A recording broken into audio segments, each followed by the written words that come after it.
I would like to then begin the presentation. Now, I thought I'd start off this year by sharing a little study that I did as part of the multiliteracies project that we have.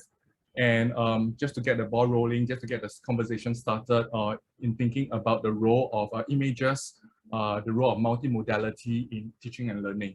So I'm glad that you are here with us this morning. And what I want to encourage you to do is to make this session yours. So what it means is that feel free to key in your thoughts, your comments, your questions in the chat. Okay, so one of the affordances of Zoom is that we can all see the thinking and comments that each other have with regard to some of the ideas that I'm presenting. So please feel free to use the affordances of the chat freely. I also want to encourage you to respond and engage with one another on the chat as well. So I don't think all the comments on the chat will be meant just for me. If you are able to answer some of the questions, or if you have a thought with regard to some other comments or questions that the participants have, feel free to respond to them as well. So make this session as interactive as possible. And what I want to encourage you to do also is that towards the end of the discussion, towards the end of the presentation, we will have a discussion, and during then, I encourage you to turn on your video. But right now, if you like, you can sit back and relax. If you prefer, you may turn off your video. During my presentation, I'm going to show you examples of exam papers from PSLE O-levels as well as PISA and PIRLS. So make sure you have a comfortable screen for you to see some of the fine prints, right? The small print that we have in the examination paper that we have scanned on the PowerPoint presentation. Okay, so that is it. And anybody have any questions or anything you want to ask me before I begin? Okay, we're all good. So like I say, use the chat, and then I will speak for about 45 minutes or so, and then we'll have some time for discussion. So we'll do that. Okay. Let me begin.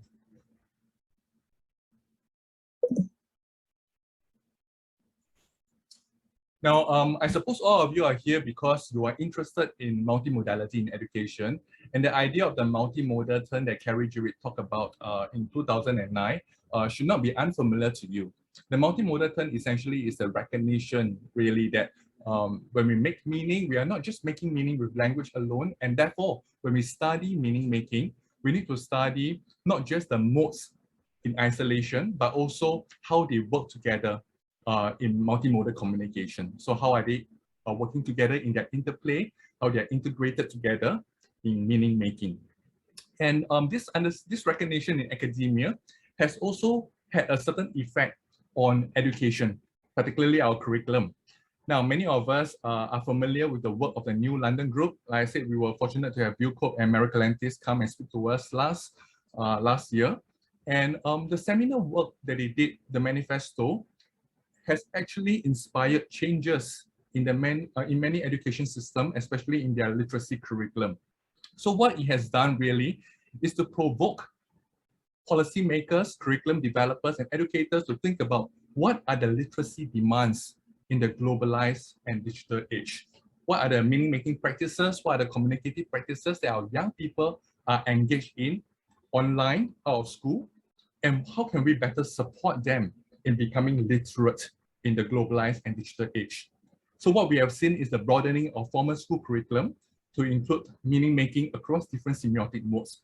We see that in the US, in the UK, in Australia, in particular.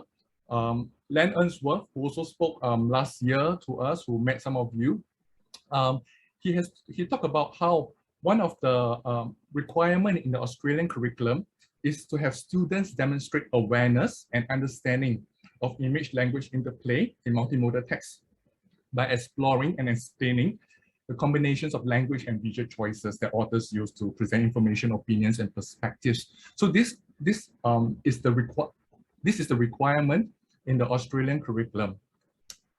However, what he did was to look at also the assessment practices. So in a few studies, he observed that the assessment practices do not quite align with the expected curricular outcomes in addressing multimodal literacy. So he used this phrase in his paper, educational chasm. And he noted that there's an educational chasm that divides the Australian curriculum for English, which is permeated with detailed requirements for students to develop multimodal literacy. And in contrast, the very substantially monomodal literacy assessment of the reading test of the NAPLAN, which is the national exams in Australia. So that was something that he shared with us. And you know that Len is a consultant of our multiliteracies project. And after his sharing, we thought we wanted to also undertake a mini study to follow up on what he has found in the context of Singapore. So we wanted to examine the role of images in literacy assessment in the Singapore PSLE and GCE O level. And we also wanted to look at some of the international studies which Singapore students are very familiar with, we regularly participate, right? So PISA and PIRLS. So we wanted to do that. And this is a small scale study. It's a fairly straightforward study, really. And it was positioned as a replication study to what Len Unsworth and his colleagues have done in Australia. So what we did was to adopt the same coding scheme that they use for the analysis of the reading test items. Okay, so it's a very straightforward coding scheme, right? So there are a few categories: yes, no, supports, reference, image and answer, no image. And we are particularly interested in the first few. So for instance, yes, image is essential to answer the question. No, you don't need the image really to answer the question.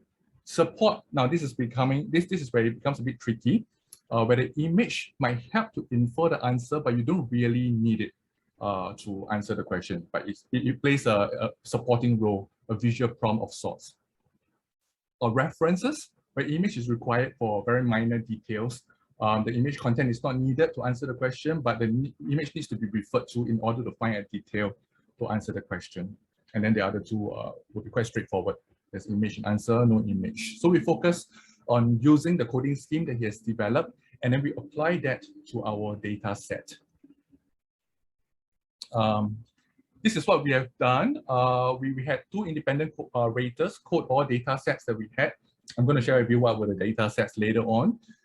And after that, they came together to resolve any differences. Initially, there was a good inter-rater, 82.4% of the total 188 items analyzed. And the differences really was in terms of items where the images played insignificant roles in the derivation of the answers. So for instance, there are some tests, some items where the test taker actually can ignore the image entirely and just look at the words, and they're able to derive the correct answer.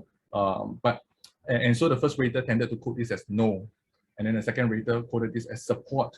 After discussion, we found that, yeah, even though it is possible to ignore the image totally, but if you engage with the image, it can serve as a visual prompt to do that. So that's how we came to a consensus in our coding. Like I say, it's a replication study. We published this paper in the same journal that Len Unsworth published his first few paper study. And it was great because there was a conversation for the readership of the journal as well to see how the ideas and framework is applied to different contexts. So this is the first data set that we examined.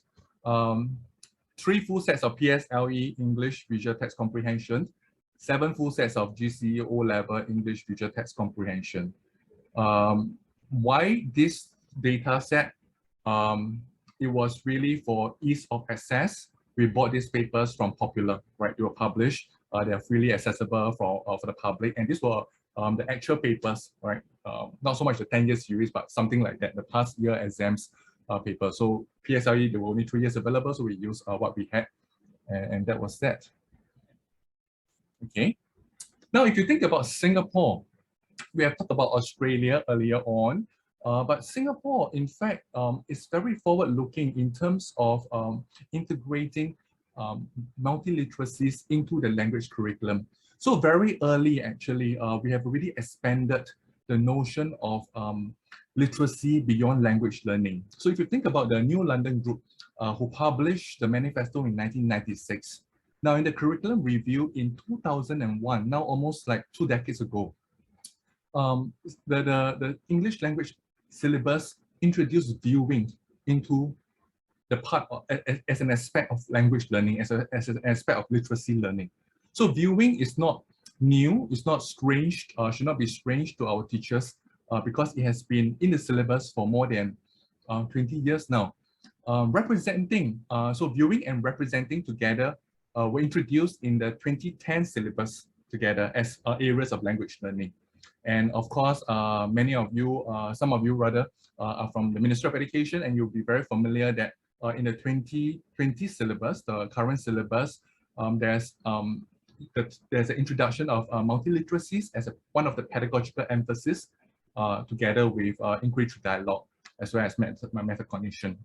So this is the learning outcomes in the English language syllabus for related to multiliteracy in ELS 2010. So the reason why we look at ELS 2010 is because the examination papers that we were looking at were related to the ELS 2010 because they were in the last few years. Okay. Towards the end of today's session, I will also look at the learning outcomes for ELS 2020, and then we can also consider the differences that are between the two sets of learning outcomes. So this is it, and you can see we have listening and viewing, reading and viewing related to the input skills, or rather the reception skills, knowledge and skills, and speaking and representing, writing and representing related to the production knowledge and skills. And then for this, I suppose many Singaporeans educators are very familiar, but I understand today we have a number of international colleagues as well. So perhaps I just give you a sense of the different components of the papers in each examination. So on the left, you see the primary the primary school living examinations for primary 6 students. There are 4 papers that the students have to take, right? And the marks and the weightage is shown. In particular, the second paper, paper 2, focuses on language use and comprehension. And within this particular component, there's this visual text comprehension that we will look at more closely. Okay, so it's in paper 2. Now on my right, you have the GCO level exams. It's taken at the end of Set 4 or Set 5. And again, there are 4 papers, different components. And within paper 2 comprehension, there is a visual text comprehension component. And again, that will be the focus in our data set.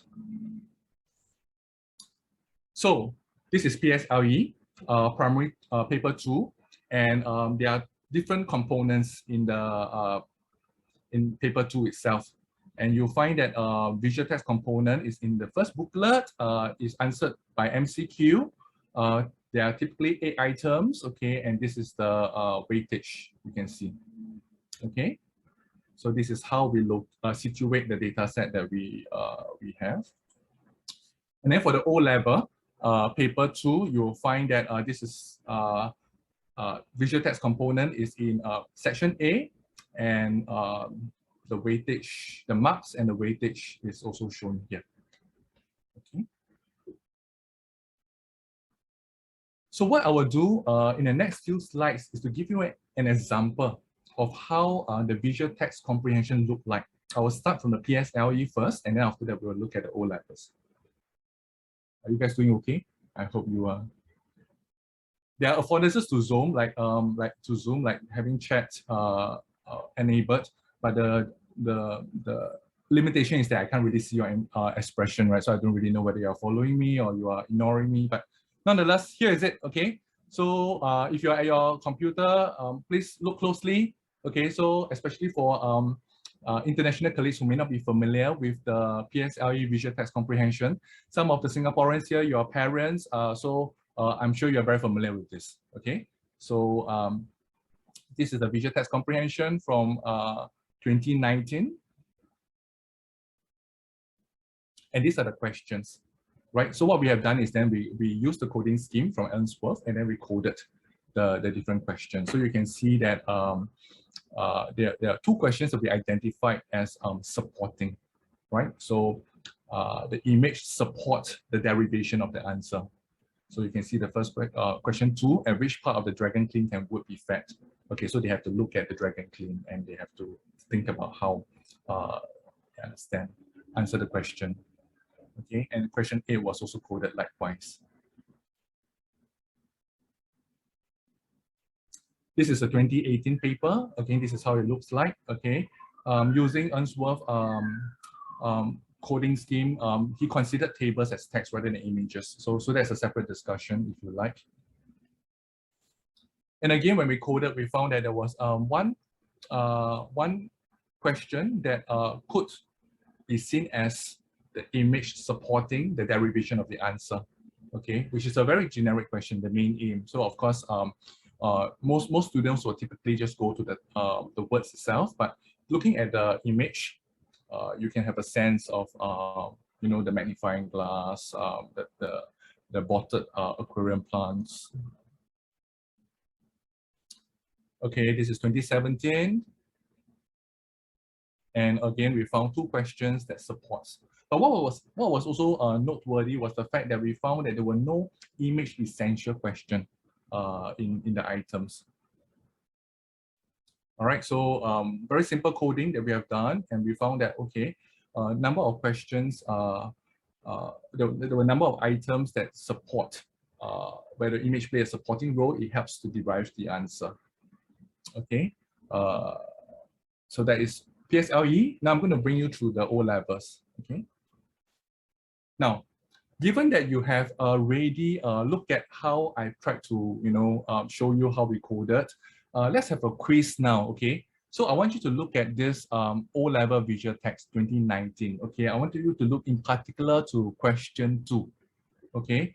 Can you tell me whether it is yes, essential, no, not relevant, image is not relevant at all, not needed, or C, whether it's support. So what I want you to do perhaps now is to try use your, you know, there's this reaction button at the bottom of your screen. So if you click on reaction, you will see a number of emojis that you can use. So if you think that yes, this is essential, can you put good? No, sorry. Okay, yeah, okay, sorry. If you think that it's essential, can you put good? Okay, the thumbs up sign. Okay. If you think that it's not essential, can you put cross, the cross out sign? If you think that it's just support, okay, can you just put the green tick? Okay, so essential, if you think that it's essential, thumbs up sign.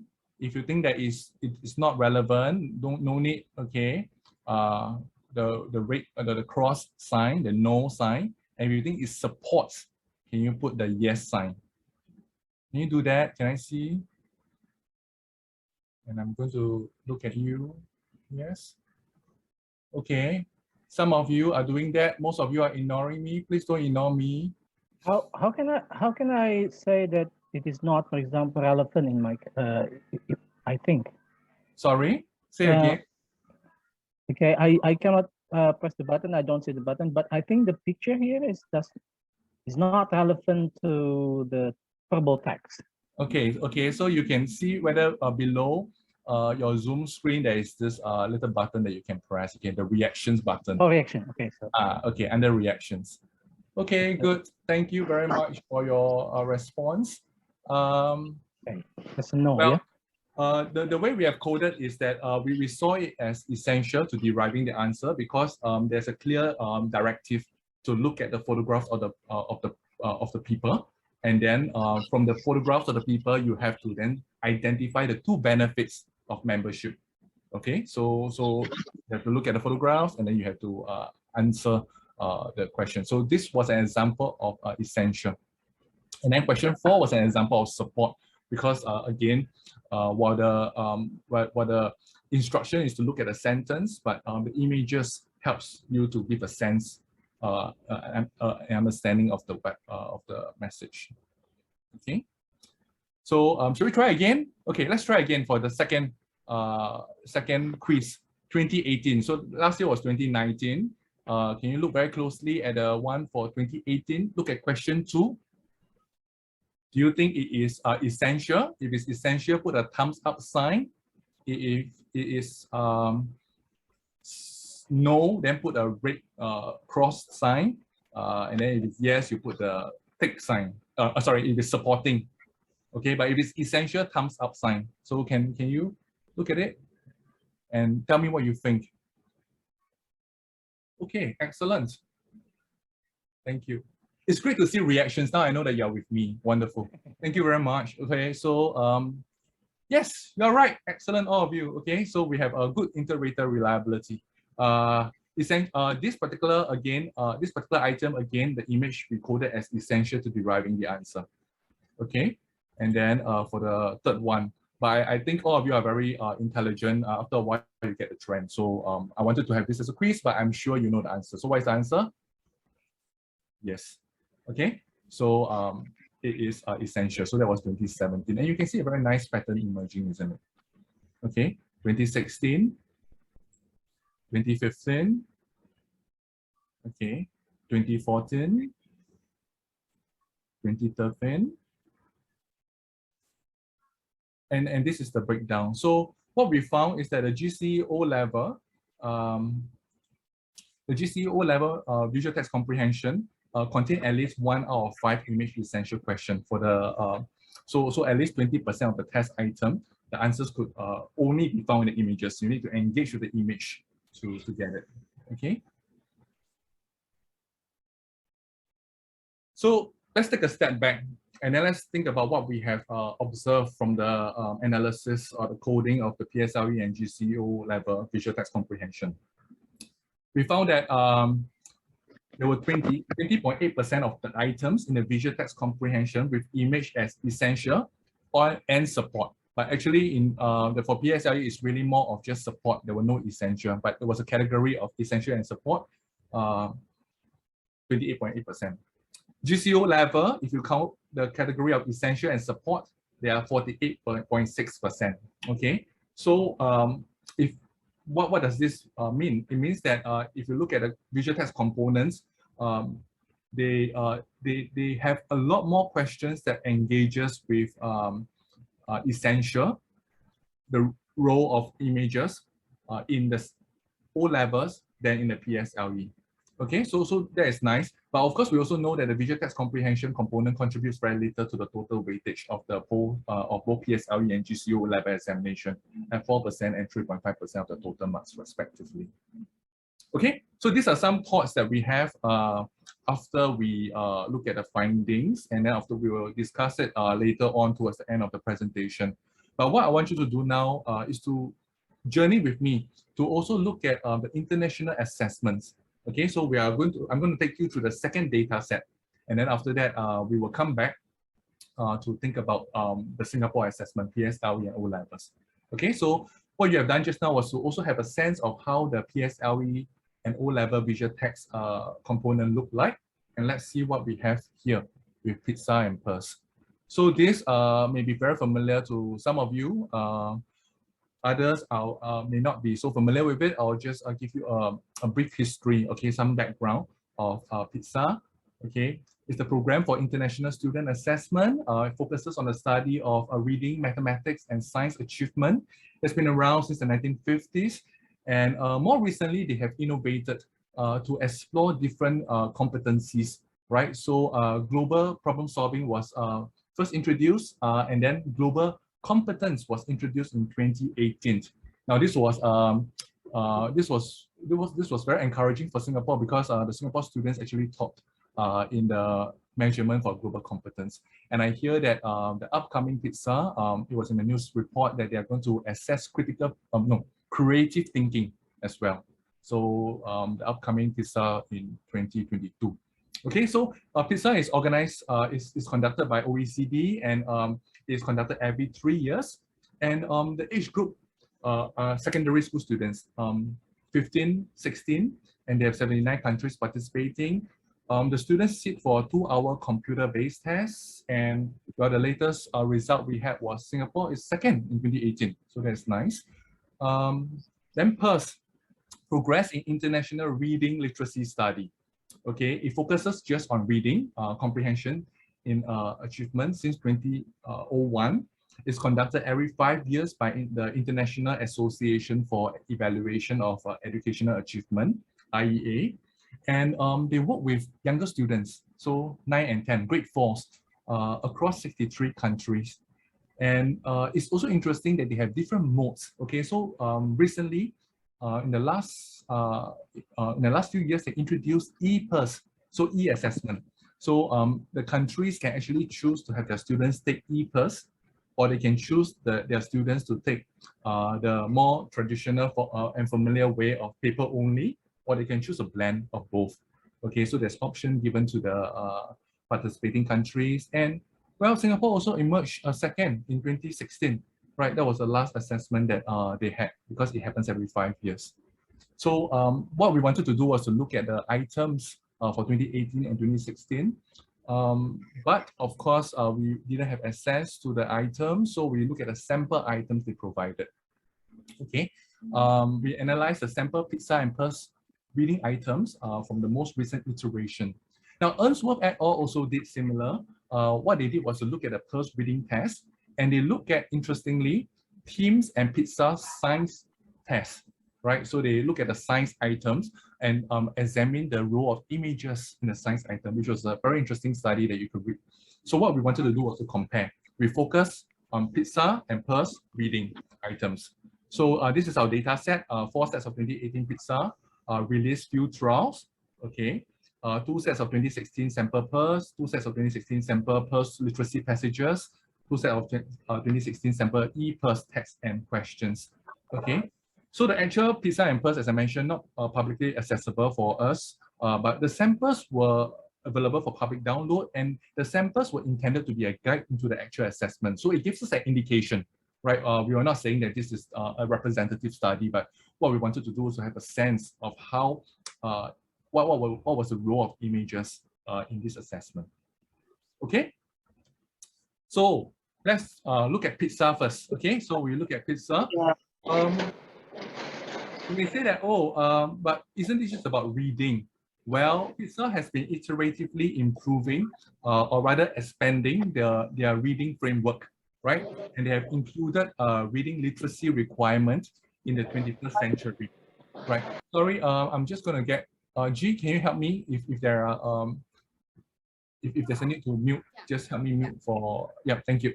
Okay, so what they have done is they have included an expanded notion of literacy to include digital text, digital reading literacy, and navigational skills. Okay, so their reading is not just reading in print, but they have these components as well. So this is their reading framework. And if you look at their statement, they acknowledge that pictures and graphic images occur frequently in fixed text and can legitimately be regarded as integral to such text. Okay, so there's a PISA reading objectives and goals.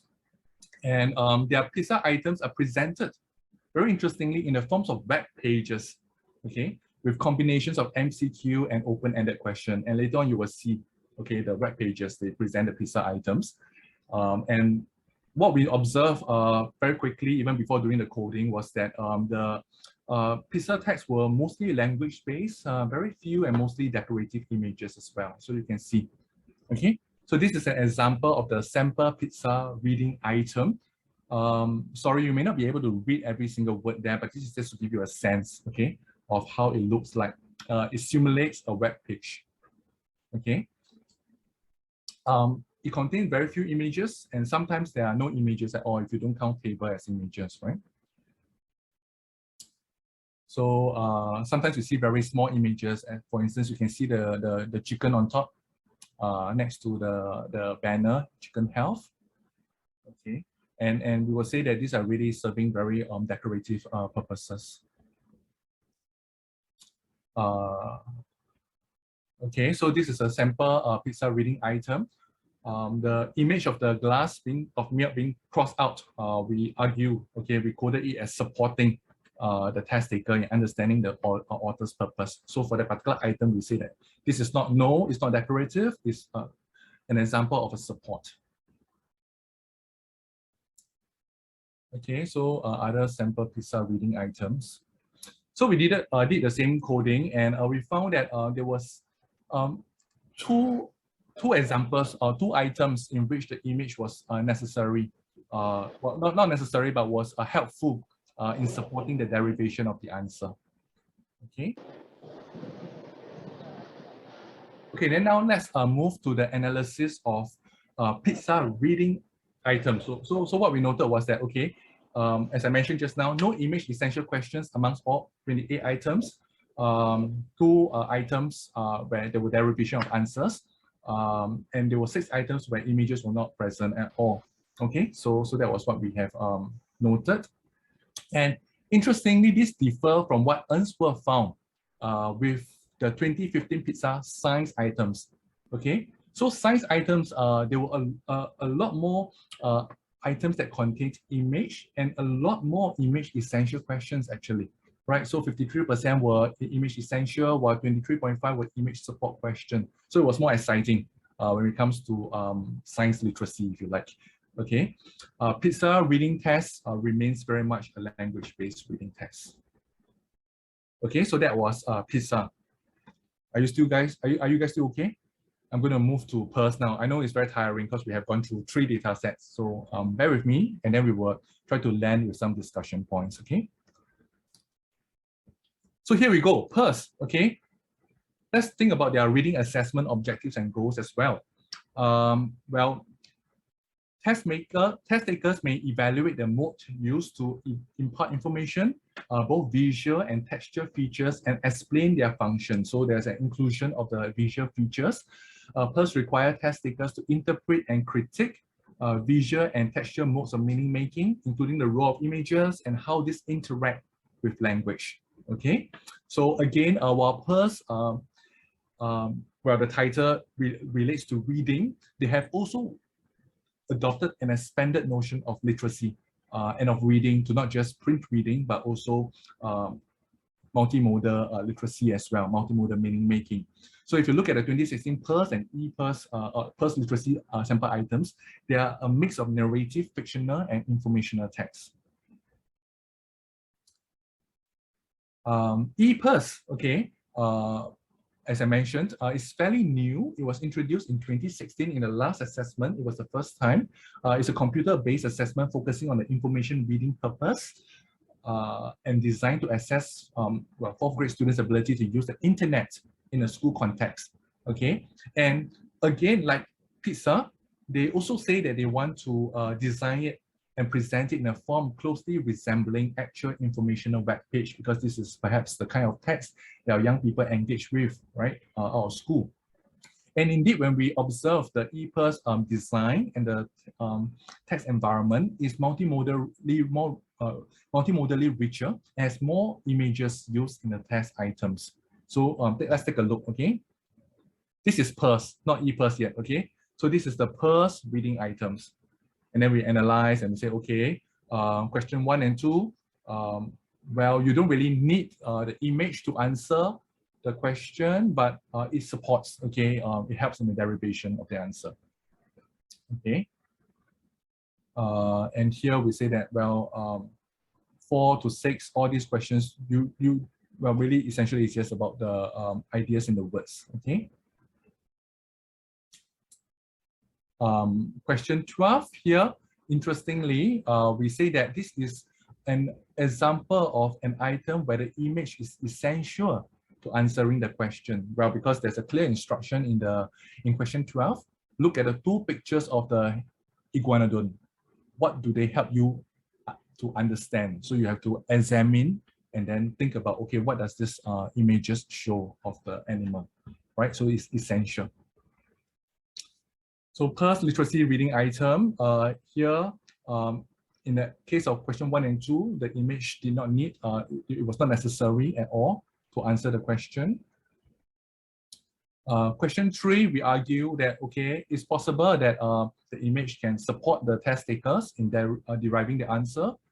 Question 4, this is a question again where the image is essential, right? Where was Charlotte standing? And they have to think about, okay, in relation to the image of the sheep, right, on the little mole. So where do you think she's standing? And that for us is an essential image essential item. Okay, now we move from PIRLS to e-PIRLS. And remember what e-PIRLS wanted to do was to simulate the type of websites that young people will encounter online. So this is the kind of website that they have used in their e-PIRLS system, and we will say that this is a lot more real, more like the kind of site than what we have seen earlier on in PISA. So in this case, question 2, the image support test takers in deriving the correct answer, right? Because they have to then focus on the image and identify the planets. Okay, for question 3 and 4, well, the answers are really just from the text itself. Okay, question 9, you'll find that this is another example where the image support test takers in deriving the correct answer. But question 10, okay, again, directing attention to the images through the instruction in the question. Look at the moving diagram of Earth and Mars orbiting around the Sun, okay, and then think, what is the main purpose of the diagram? So this is a classic example, a great example of an image essential question. And you get the point, I suppose. So what we did was just to analyze and code them, and then we look at the findings that we have. Okay, so this is what we have. We found that there were a number of cases where the image is essential to answering the question. In fact, I've shown you the 3 examples, and quite a number of times where the image helps to derive the answers as well. Okay, so if you think about it, about 31 out of 101 items were either essential or support the derivation of the correct answer. And image essential only question is 3 out of the 101 items. Similar somewhat, but in Unsworth analysis, when I look at the 2011, so the previous one, 5 years ago, okay, to the 2016, what was interesting was that they had a little bit more image essential questions. In fact, 3 times more, right? Because we found about 3%, and here he found 9%. 2016 sample PIRLS had higher proportion of test items where image was essential or support the answers compared to 2018 sample PISA items, if you compare the 2, right? So if you look at the PISA and PIRLS, you'll find that, well, there's a little bit more, well, the image plays a greater role in PIRLS items compared to PISA items. But of course, you must also recognize that we have only looked at the sample items. We did not analyze the full paper, right? So take what we take these numbers with a pinch of salt. Essentially, it's not so much the specific numbers itself, but really some of these broad observations that we have made. Okay, so in the next 5 minutes, I'm just going to bring you through some of the points of discussion, and I would like to hear your thoughts as well. So these are some reflections that we have after we look at the findings. PISA reading test, is there a need to perhaps review? PISA 2018 reading framework has been expanded. We talk about it to include multimodal text and digital multimodal text. But what we noted was that the assessment items, not many included images. Again, if you remember PISA, most of the images were decorative in function, and we also found, at least in the sample, there were no image essential questions. They also tried in their write-up that they have restructured the test to present its reading test in a format intended to be more similar to real-world digital reading experiences. So they tried to do the website. But if you look at the text that was shown, that the efforts to model authentic internet web pages have resulted in rather static language-based articles. Again, hardly any visual or dynamic elements that is typical in the real-life website that we experience. So perhaps there might be a need for us to review the design of PISA reading items and reading text and items so that they can better achieve what they want to do, which is a more authentic assessment of reading consistent with the current use of text around the world, which is important and fundamentally critical. What about PIRLS? Perhaps PIRLS have done well, as we noted, in the sense of the role of images in test items, but maybe there might be a need to think about whether it's useful to increase the proportion and role of images. In the PIRLS reading framework, they have explained that with each successive iteration of the assessment, they have expanded their definition of reading literacy, updated it, expanded it, to reflect the changing demands of literacy and acknowledge the increasing variety of texts in today's technological world. And this is a great ambition, right? This is a great aspiration that, that they have. And indeed, we found that PIRLS have more images that were essential or support the derivation of answer. Could we do more? Could there have more? Could we have more image essential questions? These are things that we can explore. And of course, they have there's always trade-off, of course, and these are things that they may want to think about. So let's come back to home. Okay, Singapore.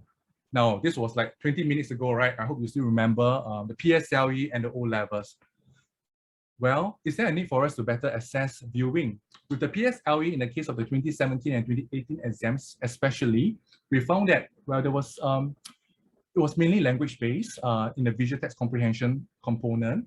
Very small peripheral images, elements were used, and again, this text, if you remember, the visual text comprehension text, do not also quite resemble the kind of multimodal text that our students are as engaged in on a regular basis.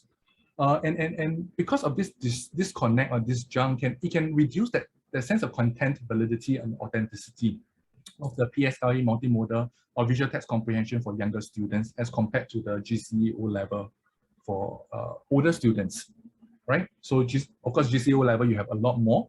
And one of the things that to note, of course, is that we recognize that PSLE and GCE O levels are considered high-stakes assessment, right, in Singapore. And researchers have also noted that, well, when you have this very high-stake national testing, that there could be this phenomenon of what they call reductionist practice known as teaching to the test, where the curricular content is narrowed to essentially the exam syllabus, right, to what is being tested. So you may have a curriculum that outlines the LOs very nicely, but eventually when the assessment is high stakes, there's a temptation for the teachers to focus on just what is essentially tested in the examination. So that can be a challenge. And we want to think, therefore, what are the learning outcomes we have in related to multimodal literacy in ELS 2010? So these are the learning outcomes. And are we assessing them the way that we want to? So that is with regard to ELS 2010. But ELS 2010 is history, right? I mean, now we are in ELS 2020. And what we have looked at in our research team is that there is a gradual, slight increase in expectations with regard to ELS 2020 when it comes to multimodal literacy as compared to ELS 2010. It's very gradual, but there's a little bit more. So if you compare, I'm just going to show you ELS 2010 first again. Okay, so these are the LOs related to, these are examples of the LO, it's not all of course. The ELS documents are online for public access, so you can take a look if you're interested. And look at the differences for ELS 2020. In other words, the bar is raised slightly. And what it may mean for us is, how then do we want to assess these LOs in our assessment, right?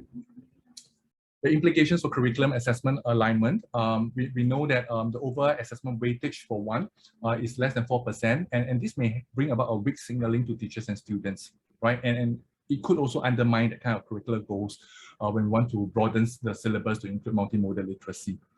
On the other hand, Taylor has noted that when you have a calibrated increase, right, it can bring about a positive washback, okay, because it serves as a signal that this is important, and therefore teachers and students will pay a little bit more attention to it in the classroom.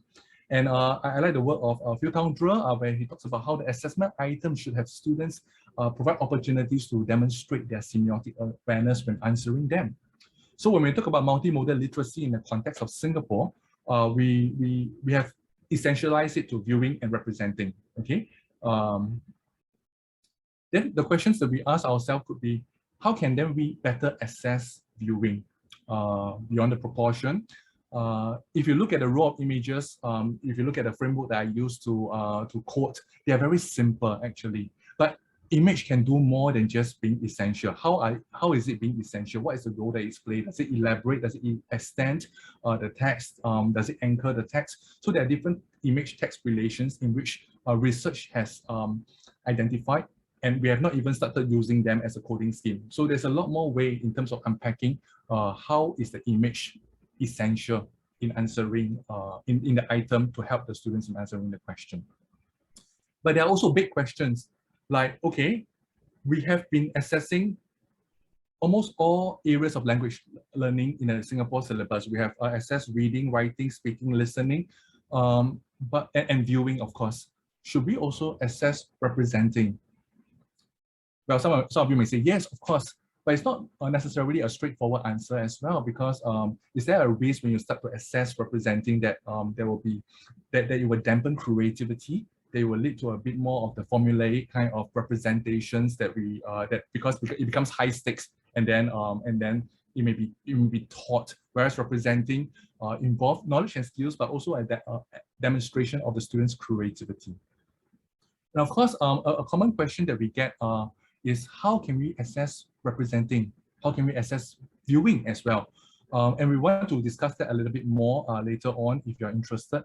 But my quick response to that is that, well, first of all, we need to teach viewing and representing. What it means is that we need to identify the knowledge and skills related to viewing and representing. And once you have identified this knowledge and skills, then you will be assessing this knowledge and skills rather than a very intuitive response to some artifact that they have made.